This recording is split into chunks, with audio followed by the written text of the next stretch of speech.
好，大家好，咁今次就介紹呢個 Tomica 55周年，即係2025年嘅呢架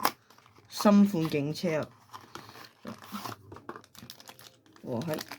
咁呢架咧就係日本嘅警車啦，當然咁成架車咧就不可動嘅嗱，前面有個車嘅品牌啦，側邊就會有寫個分局，係啦，咁後邊仲有英文、中文嘅警察，下邊個底盤黑黑地，不過都有寫製造喺邊度啦，跟住架車嘅車器型啦，後邊就都有寫嘅，等先，係咯，後邊都有個牌，係啦，就係咁。